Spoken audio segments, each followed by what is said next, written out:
Chaturbhuj Jagannath कण्ठशोभितकौस्तभ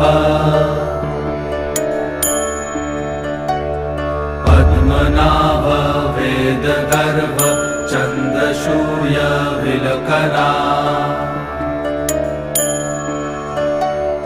Jagannath Loknath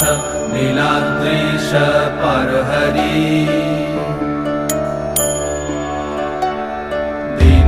दीनबन्धुर्दया Sindhu Kripalu जनरक्षका